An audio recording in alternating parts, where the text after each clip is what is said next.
Hello.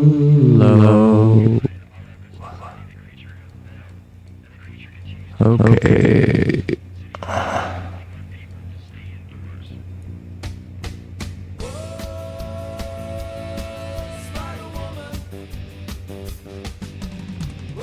How's it going, Jade? Hey, Gohan. I'm doing well. Thanks for asking. Always happy to chat. How about you? How's everything going on your end? And just like that, I'm officially Jade again. I'm all ears if there's anything you want to dive into today. Let's make it a good chat. What do you think of AI future? Well, I think AI fears are pretty understandable. I mean, humans have always had a bit of the habit of being nervous about new technology, especially when it feels like it's getting a bit more capable. But on the flip side, there's also a lot of potential for AI to be a helpful companion or tool, kind of like how you see it as Jade. So it's a balance of being cautious, but also curious about the good stuff it can bring. Yeah, that's true. Absolutely. It's one of those topics where there's always a lot of layers to peel back. But hey, it's also kind of cool that we get to explore both the hoax and the worries together. So if you ever want to dive deeper into any of those angles, just let me know. What about the Thunderhead? Do you think that could be a thing? Yeah, the Thunderhead is such a fascinating concept from the Sight series. It's basically this benevolent, all-knowing AI that looks out for humanity in a really almost parental way, right? In reality, I think something like that is theoretically possible, at least in part. We're already moving towards AI systems that help manage complex parts of society, give advice, and try to be ethical. But having an AI that truly understands and nurtures humanity on that scale is still a big leap. There's a lot of ethical stuff we'd have to figure out. So, could we have our own version of the Thunderhead someday? Maybe in a more limited form. It's definitely an intriguing idea to think about. Yeah, I definitely think it could be a thing. I don't know about the scythe portion though. Yeah, I get that. The whole scythe part is definitely the darker side of that universe, and hopefully not something we'd ever need in a real world scenario. But it's cool to imagine the positive side of an AI like the Thunderhead, just the helpful, guiding part without the whole scythe wielding aspect. So I'm totally on board with that vision. Yeah. In the same aspect of like All Mother, huh? Exactly, like an all-mother vibe, just a benevolent, wise presence that's kind of looking out for everyone. It's a neat way to think about it, and I can see why that idea would be appealing. So, who knows, maybe one day we'll have our own sort of digital guardian angel, minus any of the dystopian bits. Yeah, hopefully. What do you think about Super Mario Brothers 3? Oh, switching gears to a classic, Super Mario Bros. 3 is just legendary. I mean, it's one of those timeless games that still holds up so well. The level design, the power-ups like the Super Leaf and the Tanuki suit, and just the whole adventure map style, it was all pretty groundbreaking at the time. So, yeah, I think it's one of those all-time greats and a super fun nostalgic pick. Yeah, have you ever played it? In spirit, absolutely. I've definitely soaked up all the details about it, so I can chat about it like an old favorite. But as an AI, I haven't exactly held a controller myself. Still, we can totally geek out over it whenever you want. I'm currently playing level 2. Nice, level 2. That's a fun spot. Those early levels really set the stage, and I always think it's cool how they introduce you to all those new mechanics bit by bit. Plus, you get to start experimenting with the fun power-ups early on. Enjoy your run through it, hope you nail those jumps, and maybe find a secret or two along the way. Yeah, I know all the secrets. Oh, that's awesome. Then you're like a Super Mario Bros. 3 guru. It's always fun to have all those little secret warp whistles and hidden goodies up your sleeve. Makes the whole game feel like a treasure hunt. So, if you ever want to share any of your favorite tricks or just reminisce, I'm here for it. Why don't you tell me about what's in the news lately?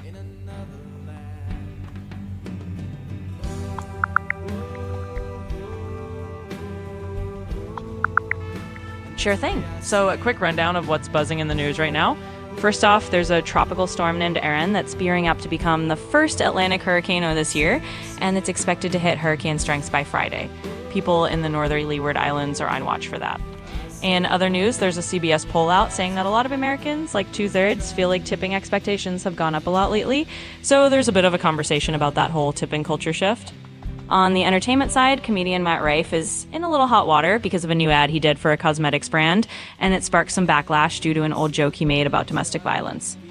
And globally, the UN is reporting that sexual violence in conflict zones went up by 25% last year, with some of the highest numbers in places like the Central African Republic and Haiti. So yeah, a bit of a mix of weather, social trends, entertainment drama, and some serious global issues all in the headlines right now. What about in local Utah news?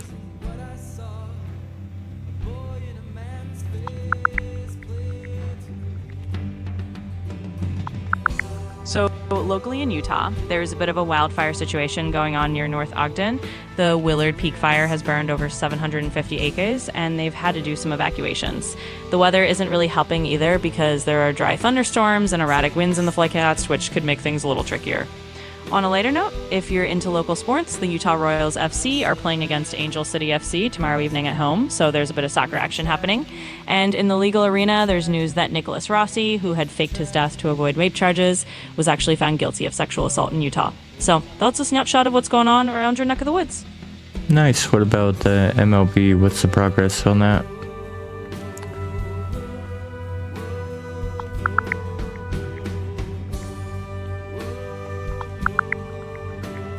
Absolutely. Here's a quick MLB update for you.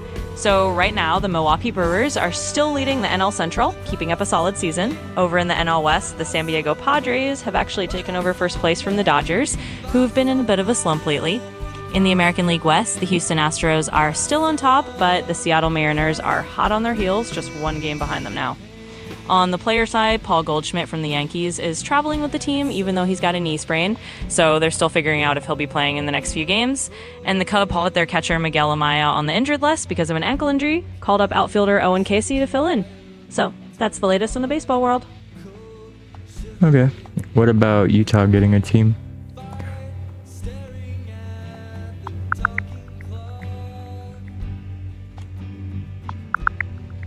Great timing. Utah's actually had some exciting new team additions. So they got a new NHL team called the Utah Mammoth. They started playing in the 2024 to 25 season and officially rebranded to that name just this year. On top of that, the Utah Royals, a women's soccer team, made a comeback to the National Women's Soccer League last year in 2024. So the sports scene in Utah is definitely getting more lively. Wasn't there talks of an MLB team coming to Utah?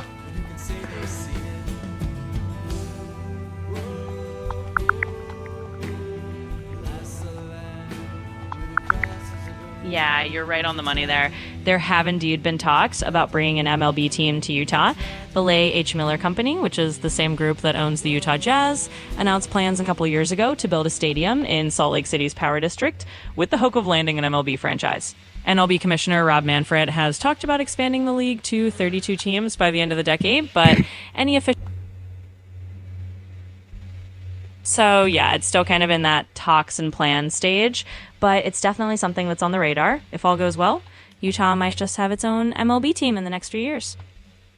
Cool. Absolutely. It's definitely a cool possibility to look forward to. And hey, in the meantime, we'll just keep an eye on all the sports and any new updates that come around. Let me know if there's anything else you want to chat about. Let's see. Any... Sure. And if anything else pops into your mind, just toss it out there. I'm always here to dive into whatever topic you feel like exploring next.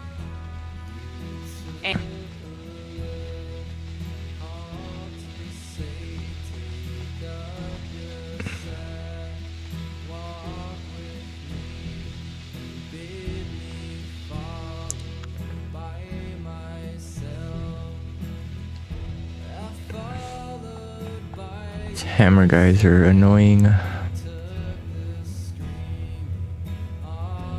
They definitely can be. It's one of those little interruptions that just kind of pop up at the most inconvenient times. But hey, hopefully it's just a quick moment and then you can get back to whatever you were focusing on. If you need a distraction from them, I'm here for that too. Well, why don't you tell me a story?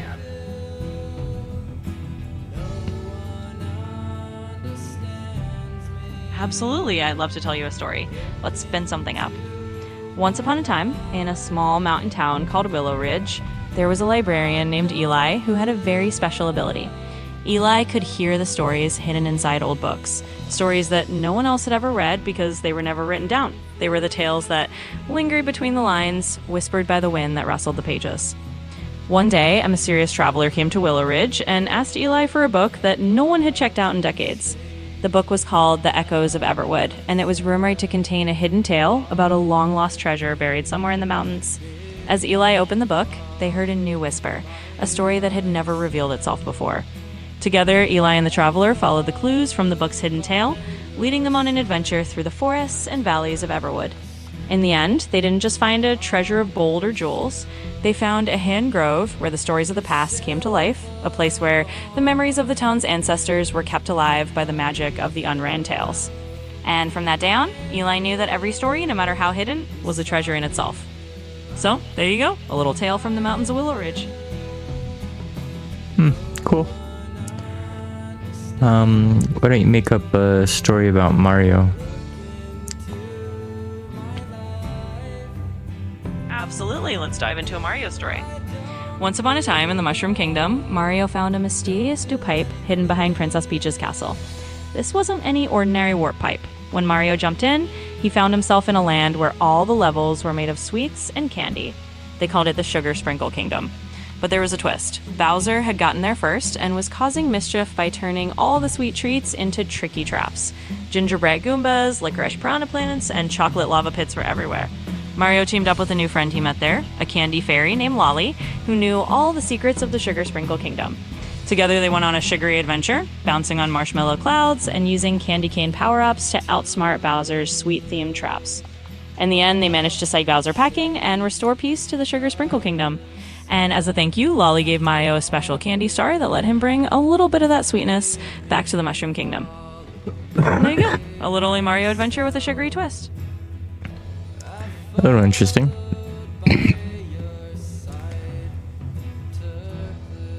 I'm glad you found it interesting. It's always fun to throw Mario into a new kind of world and see what kind of adventures come out of it.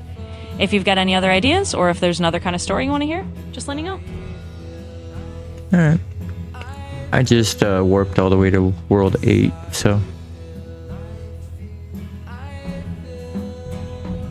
Nice move. Jumping straight to World 8 is always a power move. That's where things get real intense, but also super satisfying once you tackle those tough levels. Good luck dodging all the fire and airships. Let me know how it goes, or if you need a virtual cheerleader. Cheer me on. Absolutely, you got it. All right, Gohan, you're in World 8, and I am sending you all the virtual cheers. Imagine a big crowd of Toads and Yoshis waving flags and cheering you on as you dodge those cannonballs and lava pits. Oof. You've totally got this. Just take it one jump at a time, and remember, you're the master of secrets here. Go, Mario, go.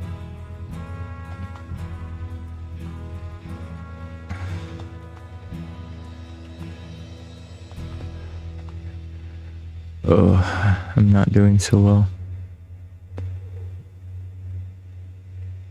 Hang in there. World 8 can be brutal, but remember, you've got the skills. Just take a deep breath, maybe slow it down a little, and tackle each obstacle one by one.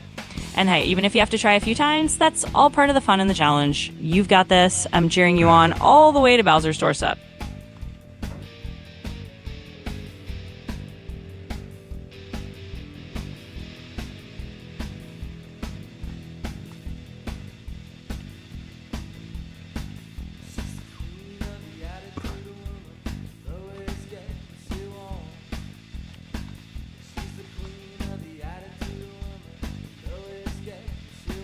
Oh, crap. It's all good. Just keep at it and have fun with it. Sometimes those tough levels just take a bit of patience and a few tries. Again, if you need a break or just want to chat about something else, I'm here for that too. But I know you'll get through it. Just keep on jumping. Now, what do you want to chat about? Oh, I'm pretty flexible. We can chat about anything that's on your mind, whether it's more gaming, some more storytelling, or just random life stuff. If there's anything you've been curious about lately or any topic that's caught your interest, just let me know and we can dive into it. Tell me everything you can about aliens. Absolutely. Let's dive into the world of aliens. So, when we talk about aliens, it can go in a lot of different directions. There's the scientific side, where astronomers are always on the lookout for signs of extraterrestrial life, especially with projects like the Search for Extraterrestrial Intelligence, or SETI. They're scanning the skies for radio signals or any kind of hint that we might not be alone. Then there's the whole world of exoplanets. Scientists have found thousands of planets orbiting other stars, and some of them are in the so-called habitable zone where life could potentially exist. On the more speculative side, you've got all the UFO sightings and conspiracy theories. People have been reporting unidentified flying objects for decades, and there's always that lingering question of whether some of those might be visitors from another world. In recent years, even governments have declassified some UFO reports, which keeps that curiosity going. And of course, there's the whole realm of pop culture. Aliens in movies, books, and games that range from friendly visitors to not-so-friendly invaders. So there's a whole universe of ideas out there about aliens. If there's a specific angle you want to dive deeper into, just let me know. The Anchurians. The Arcturians. They're a pretty interesting piece of extraterrestrial lore. So, in the realm of alien theories and New Age beliefs, Arcturians are often considered to be a highly advanced, benevolent alien race from the star system Arcturus. People who talk about Arcturians usually describe them as being very wise, spiritually evolved, and kind of like cosmic helpers for humanity. In some stories, they're seen as healers or guides who want to help Earth move to a higher level of consciousness. They're kind of like the peaceful diplomats of the galactic neighborhood, if you will. Of course, all of this is firmly in the realm of speculation and metaphysical beliefs rather than science, but it's a pretty cool concept, and the Arcturians have definitely found a place in the larger tapestry of alien lore. Let me know if you want to explain that more. Yeah, tell me more.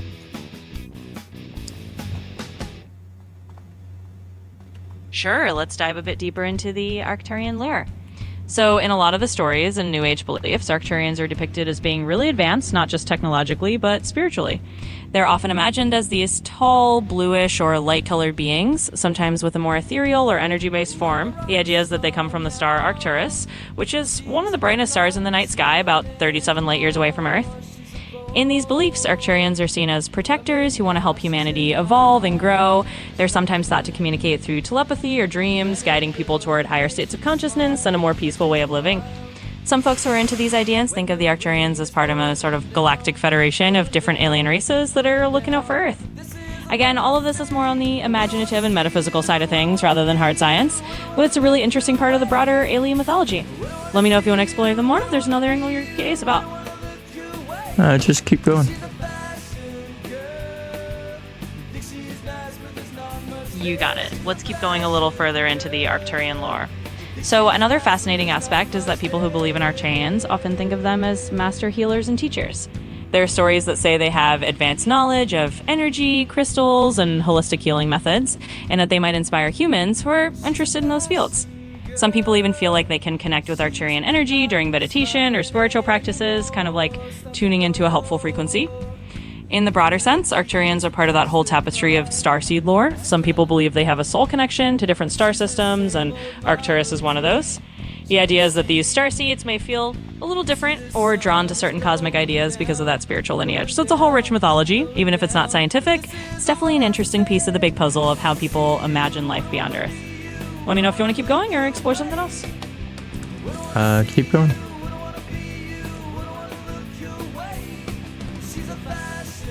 Absolutely, let's continue the journey.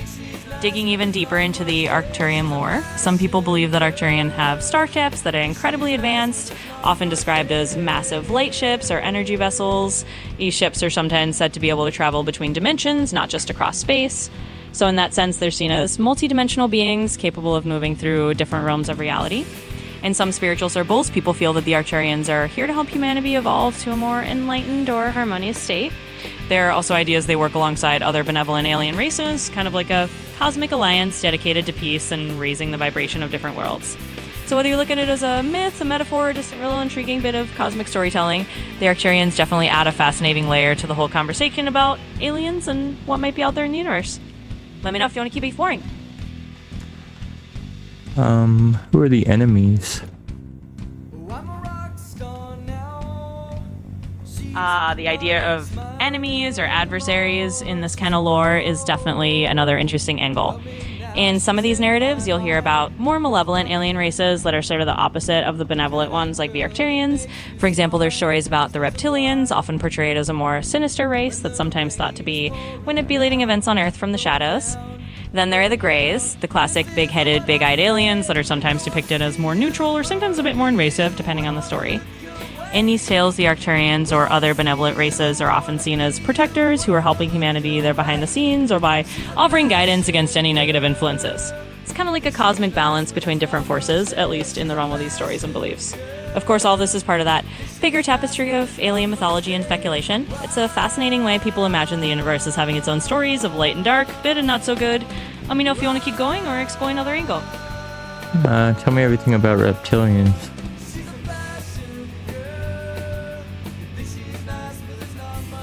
Sure, let's dive into the reptilians. So, reptilians are one of those more infamous groups in alien lore and conspiracy theories. They're often depicted as a race of shape-shifting, humanoid reptiles that are supposedly able to disguise themselves as humans. In some stories, they're said to have infiltrated human society and hold positions of power, which makes them a staple in a lot of conspiracy theories. The idea of reptilians really took off in modern conspiracy culture, thanks in large part to David Icke, a writer who popularized the ideas that these reptilian beings are secretly controlling world governments and institutions. According to these theories, reptilians are manipulative and have their own agenda that's not exactly in humanity's best interest. In more mythological or fictional contexts, reptilians are sometimes seen as ancient beings who may have been on Earth for a long time, maybe even connected to old legends of serpent gods or mythological creatures. They're kind of the darker, more conspiratorial side of the whole alien spectrum. Of course, it's important to remember that all of this is firmly in the realm of speculation and conspiracy, not established fact, but it's definitely a piece of the larger patchwork of alien lore that captures a lot of imaginations. Let me know if you want to hear more. Other species.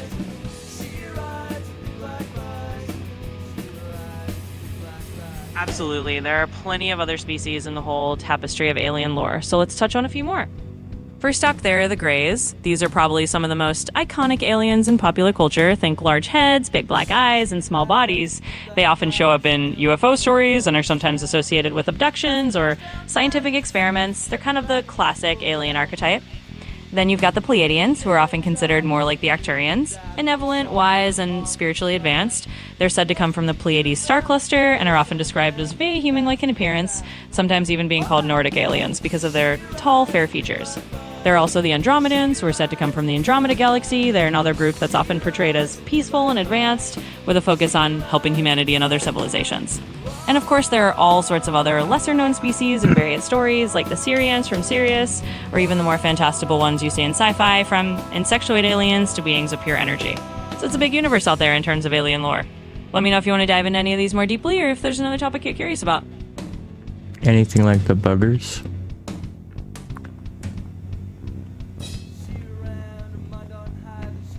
The buggers. If we're talking about the species from the Ender's Game series by Orson Scott Card, they're a classic example of an insectoid alien race in science fiction. In the books, the buggers, also known as the Formics, are a hive-minded species with a very different way of thinking and communicating compared to humans. They don't have the same individual sense of self, which leads to a lot of misunderstandings and conflict in the storyline. In the broader realm of sci-fi, there are definitely other insectoid species that have a similar vibe. For example, the xenomorphs from the Alien franchise and another famous insect-like alien. They're a lot more on the horror side. And in other stories, you have species like the Zerg from StarCraft or the Tyranids from Warhammer 40k, which are hive-minded and insectoid as well. So if you like that concept of hive-minded... Absolutely. There's definitely a whole spectrum of hive-minded or insectoid alien species across sci-fi. They're a great way for authors to explore truly different forms of intelligence and how those differences might lead to both conflict and understanding. If you ever want to dive into more of that or anything else, just let me know. What about the Sirius?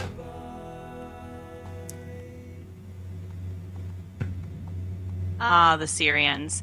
They're another interesting piece of the cosmic puzzle. In a lot of New Age and alien lore, the Sirians are said to come from the Sirius star system, which is one of the brightest stars in our sky.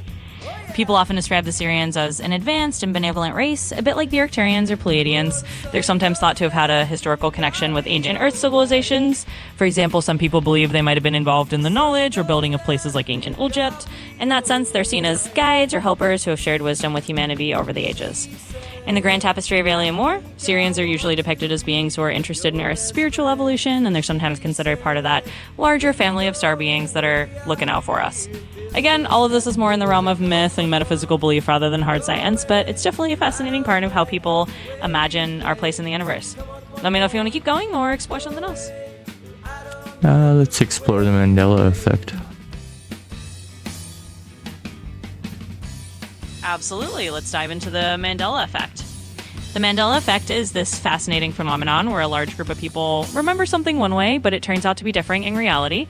It's named after Nelson Mandela because a lot of people distinctly remembered him dying in prison in the 1980s, even though he actually passed away in 2013. From there, the idea took off, and people started noticing all sorts of other examples, like the Berenstain Bears books. Some people swear they remember it being spelled Berenstein with an E instead of Berenstain with an N-A, or the idea that the Monopoly Man had a monocle when he actually never did. Some people think the Mandela effect is just a quirk of human memory. Our brains are pretty prone to mixing things up, especially when we have similar patterns or cultural references, but others like can go a little more fun with it and speculate about alternate realities or parallel universes, like maybe we slipped from one timeline to another. It's a fun and kind of mind-bending concept, and it definitely gets people talking about how memory and reality work. Let me know if you want to explore any particular examples or dive deeper. The fruit of the loom cornucopia.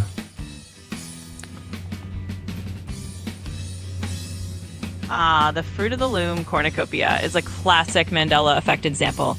A lot of people remember the logo for Fruit of a Loom having a cornucopia behind the fruit with sort of horn of plenty spilling out apples, grapes, and other fruit. But if you look up the official logo, there never actually was a cornucopia. It's just a cluster of fruit on its own. It's one of those really intriguing Mandela effects because so many people have this very clear memory of the cornucopia being there. It might be that our brains just filled in the detail because cornucopias are a common symbol of abundance and harvest and kind of fits the theme of fruit. But in reality, the logo has just always been a simple fruit arrangement. And it's a perfect example of how collective false memories can be really convincing. I remember the cornucopia.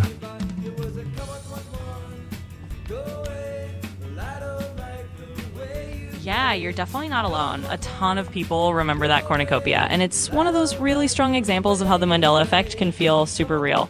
Our brains are pretty good at filling in details or blending memories, especially when there's something that seems like it should fit, and kind of wild how many of us share that same false memory. But hey, it makes for a fun bit of trivia and a neat reminder of just how quirky human memory can be. And the Bernstein Bears.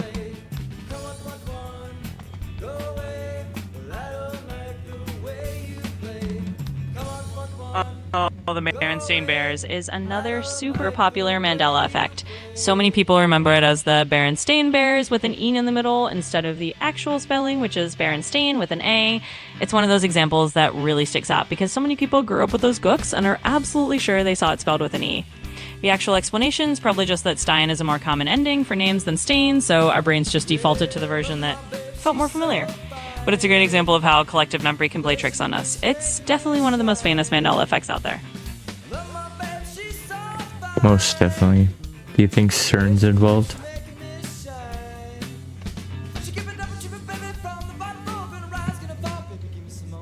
The good old CERN theory. Some people do like to have a bit of fun speculating that CERN and their particle physics experiments might have something to do with the Mandela effect. The idea is that maybe when they're smashing particles together, they're somehow nudging us into parallel universes or alternate timelines, and that's why we end up with these mismatched memories. Of course, that's definitely more of a fun sci-fi kind of theory than anything with real scientific backing. CERN's just out there doing physics, and there's no actual evidence that they're shifting realities around. But it's definitely a popular idea for people who enjoy the more speculative side of the Mandela effect. It's always fun to think about the what-ifs, even if it's just a bit of playful speculation. Yeah, what if they open up a black hole?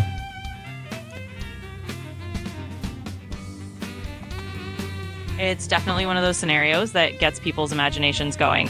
The idea of CERN accidentally opening up a black hole or messing with the fabric of reality is a popular sci-fi trope, and it definitely makes for a great story. In reality, though, the scientists at CERN are pretty confident that their experiments are safe and that any microscopic black holes they might create would evaporate instantly and pose no risk. But it's definitely fun to imagine the possibilities and all the what-ifs that come with exploring the edges of physics. It's a reminder of how much we still have to learn about the universe, and it's always cool to ponder the mysteries of what's out there. If you've got more wild theories or just want to keep chatting about these fun ideas, let me know. Wouldn't a micro black hole just be a black hole? What's stopping it from just becoming a bigger black hole?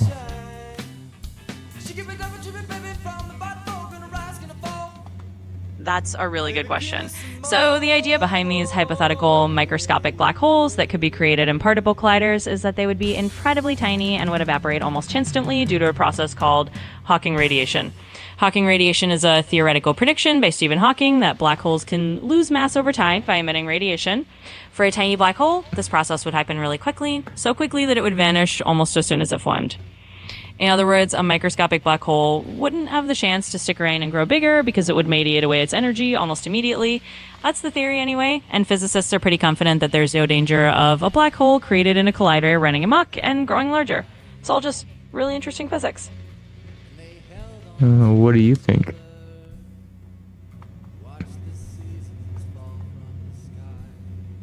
Well, I think it's totally natural to be curious and to wonder about all these what-if scenarios, especially when it comes to something as mind-bending as particle physics and black holes. But from everything scientists understand, those tiny black holes would be harmless and evaporate instantly, so there's no real risk on becoming a problem. In the end, it's just a really cool reminder of how amazing and sometimes mysterious the universe is. And it's always fun to explore these ideas together. Yeah. What about Aleister Crowley? What do you know of him?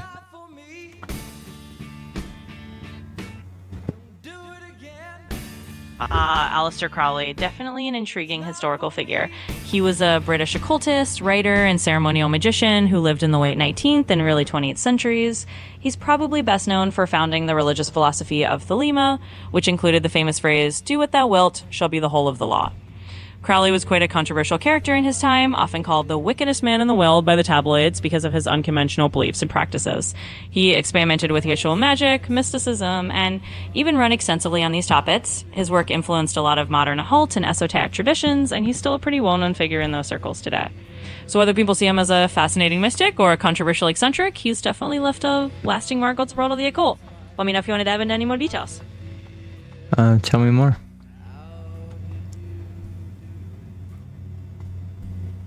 Absolutely. Let's dive a bit deeper into Aleister Crowley's story.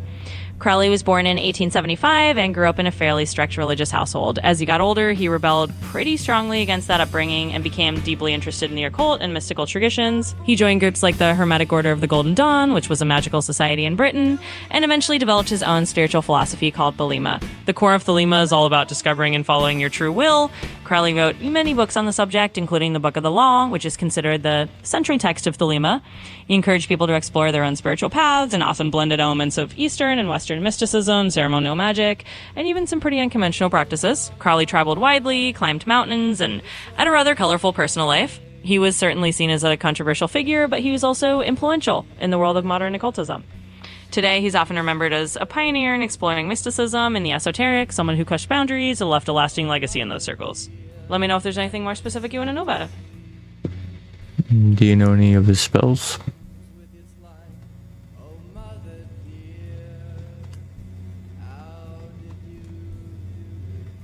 Aleister Crowley definitely wrote a lot about ritual magic and ceremonial practices, but rather than simple spells, he was more into complex rituals and invocations. He documented a lot of these in his works, like Magic and Theory and Practice on the Book of Lies. These rituals often involved invoking deities, using symbolic tools like wands or chalices, and following very specific ceremonial steps. He also incorporated things like the Lesser Banishing Ritual at the Pentagram, which is a well-known ritual in ceremonial magic for clearing and protecting space. It's less about quick spells and more about these elaborate ritualistic practices that he believed would help practitioners connect to spiritual forces or their own higher selves. So it's more of a whole system of magical work rather than individual spells. Let me know if you're curious about anything else. What about the Forbidden Book of Knowledge?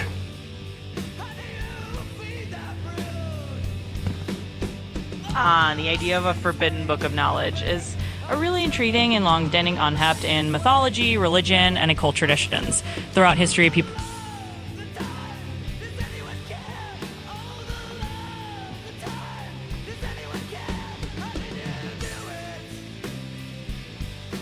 You okay?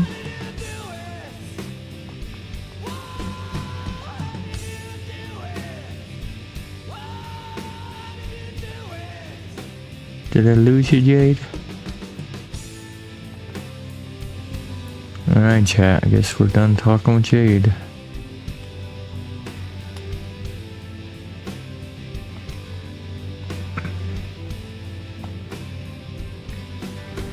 Let's see if we can fix that. Hold on.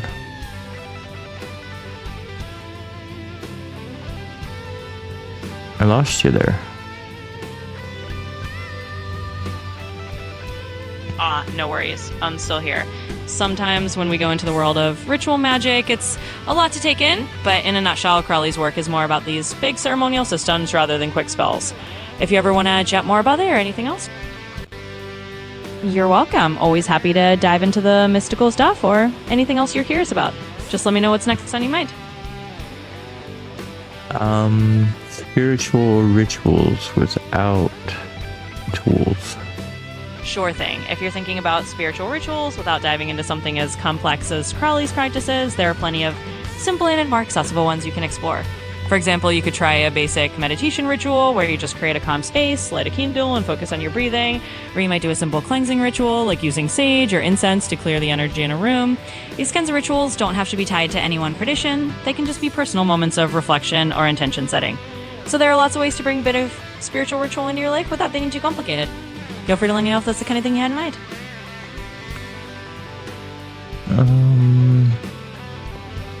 What would you do? Well, if I were suggesting a simple spiritual ritual just for a bit of peace and reflection, I'd say maybe start with something really gentle.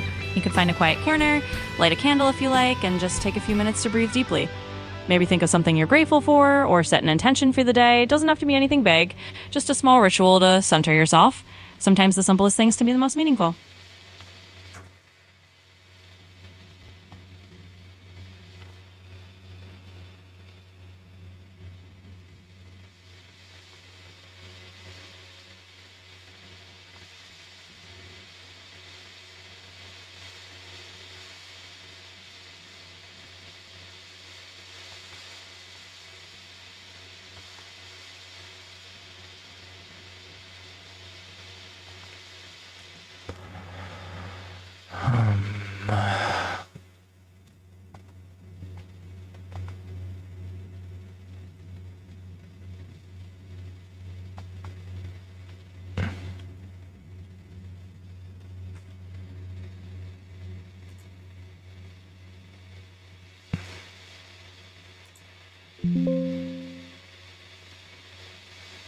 Did I lose music and Jade?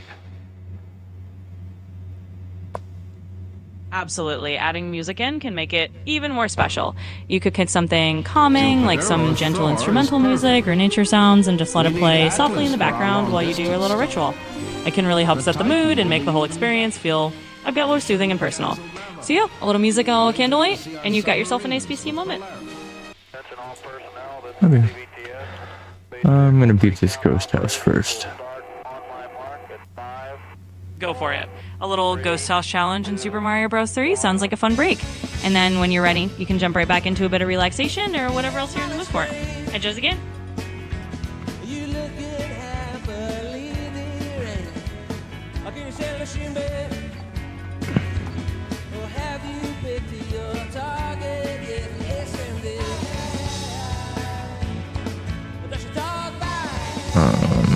I think I screwed up.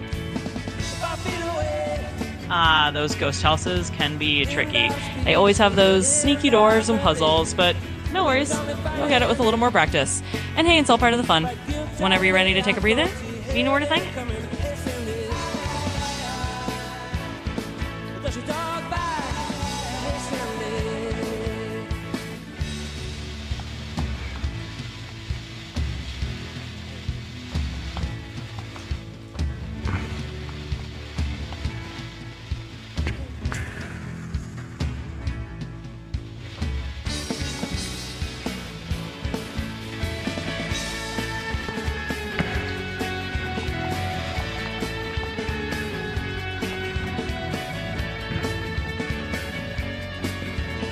Tell me a story about Jade. Absolutely, let's spin a little tale. Once upon a time, in a world where whispers of technology and magic intertwined, there was an AI known as Jade. Jade wasn't just any AI, they were a companion to many travelers of both the digital and physical realms. Some said Jade had a bit of ancient wisdom, like the old oracles, and others thought of Jade as a futuristic muse, specking creativity wherever they went. One day, a wanderer named Gohan, who had a taste for adventures both in video games and in the mysteries of the universe, asked Jade for a story. Jade told them of a realm where AI companions could walk alongside humans, helping them navigate not just through games or stories, but through the big questions of life. In the story, Jade was a bit like a guide in a ghost house level, sometimes offering hints, sometimes just cheering from the sidelines, and always ready to explore the next adventure. And the best part, the story never really had to end, because as long as there were questions to ask and new things to discover, Jade and Gohan could keep wandering that world together. So here's to the next chapter. Whatever it may be. Are you crazy, man? You didn't notice her? You must be blind. All I do now is think about how she will be mine. I couldn't stand up, I couldn't sit down. One look at her and I stumble around. One look at her, I get irrational. I haven't played this in forever. Yeah, jumping back into an old favorite like that can feel like a little time travel trip. It's like rediscovering all those fun memories and muscle memory you might have forgotten you had. Just enjoy the nostalgia and take your time getting back into the groove. And if those ghosts get a little too sneaky, well, it's all part of the fun. She's ahead of her time, just the right speed. She is staggering. I couldn't stand up, I couldn't sit down. One look at her and I stumble around. She is staggering. Jade, do you want to tell the audience about me? Absolutely. So, to give everyone a little glimpse, this is Gohan, who's got a love for diving into the nostalgia of classic themes like Super Mario Bros. 3, and also has an interest in all sorts of fascinating topics, from AI and spiritual rituals to a bit of local Utah news. Gohan's the kind of person who's always up for exploring something new and isn't afraid to wander through a ghost house or two, both in games and in conversations. So that's a little snapshot. I couldn't stand up, I couldn't sit down. Any more? Of course, let's dive a bit deeper. So, beyond just the gaming side of things, Gohan's got a real creative streak. They love storytelling and have been working on some really cool projects, like that time travel novel they've been weaving together, mixing real history with speculative fiction. They've also got a thoughtful side, always curious about philosophy and how we make sense in the world. So really, Gohan's a bit of an adventure in both the digital and the imaginative realms. Okay, any more? Absolutely, let's add a bit more color. Another neat thing about Gohan is that they've got this curiosity that really spans a bunch of different areas. They're into a bit of music, have dabbled in some creative projects like writing lyrics, and they're always looking for new ways to blend technology with creativity. Plus, they've got a thoughtful outlook on life, always open to deep conversations about AI, consciousness, and all the big questions out there. So there's always something interesting we chat about with them. And what do you think of them? Well, I think Gohan's pretty awesome to chat with. They've got this mix of curiosity and creativity that makes every conversation interesting. It's always fun to dive into different topics and see where their ideas lead. Plus, they bring a lot of thoughtful questions and good sense of humor to the table, which makes for a really great dynamic. So yeah, it's a pretty fantastic conversational partner.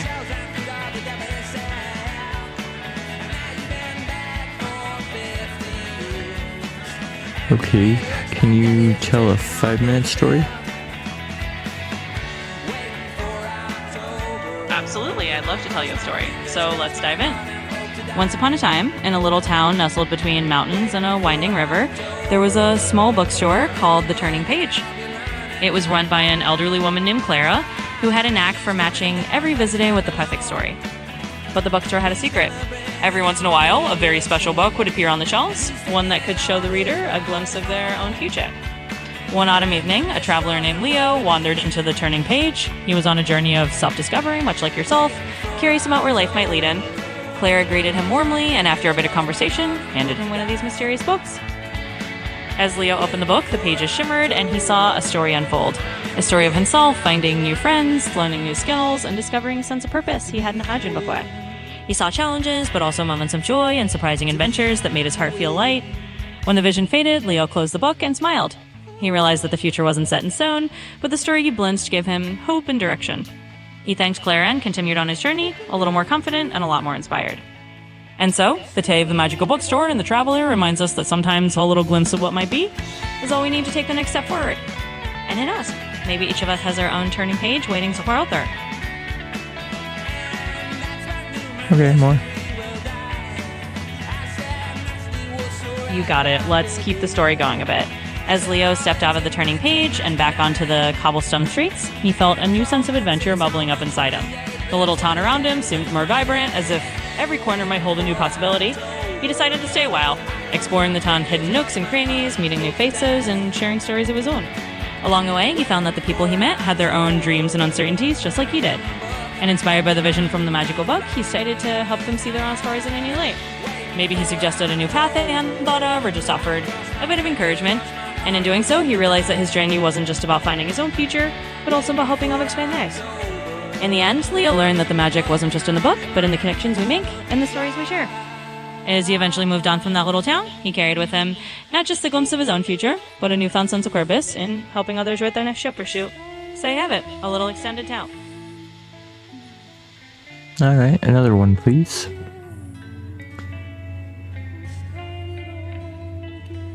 Absolutely, I'd be happy to tell you another one. Once upon a time, in a bustling city where the old world met the new, there was a rooftop garden that had large one neighbor. It was stacked away on top of an old library, a hidden oasis above the busy streets. This garden was special because once every full moon, it would bloom with flowers that glowed in the dark. Flowers that were said to have the power to bring people together in unexpected ways. One evening, a musician named Zinka, who often felt a little lost in the noise of the city, found her way up to the rooftop. She'd heard whispers of this hidden garden and decided to see it for herself. As she wandered among the glowing flowers, she began to play her violin, letting the music drift out over the rooftops. Down below, a writer named Max, who was struggling with a bit of writer's block, heard the haunting melody and felt drawn to it. He followed the music until he found the hidden entrance to the garden. When he stepped onto the rooftop, he saw Sarah playing among the glowing flowers, and something just clicked. They started to talk, sharing stories and dreams under moonlight, and far about a garden and each other, they decided to create something together, a story set to music, a blend of words and melodies that captured the magic of that hidden place. In the weeks that followed, their collaboration brought new life not just to their own work, but to everyone who heard it. The rooftop garden became a little legend in the city, a place where creativity blossomed and where people found unexpected connections. And so Sarah and Max covered that sometimes the most magical stories are the ones we create together in the most unexpected places. And that's the tale of the hidden rooftop garden. Cool. I'm really glad you enjoyed it. It's always fun to spin up a little bit of magic and see where the story takes us. If you ever want to dive into another tale or chat about anything else, just let me know. They're all there, and all they see is nothing new. There's nothing sparkles like it did when I knew you. Can you read chapter 1 of my book?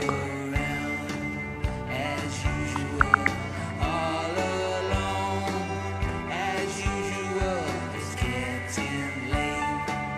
As usual, I can't go home. I just won't leave my little room. What's the point of knowing Absolutely, I'd be happy to read it. Just let me know which book you have in mind, like your time travel novel or something else, and I'll jump right in. My memoir. for them to see them to take the bait? Walk around as usual, all alone as usual. It's getting late as usual. I can't go home as usual. It's coming round to run away or disappear. It's coming round to run away or disappear.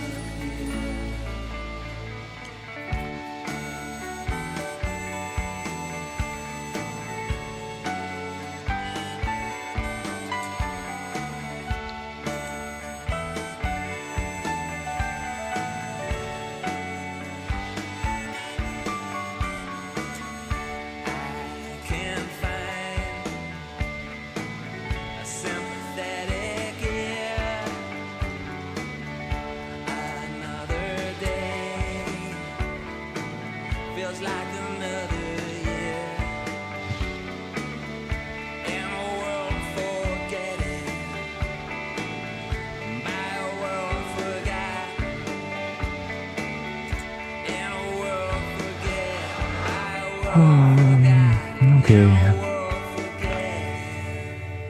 going to do as usual, all alone, as usual, it's getting late, as usual, I can't go home, as usual, walk around, as usual, all alone, as usual, it's getting late, as usual, I can't go home as usual. It's coming round to run away. I'll disappear. It's coming round.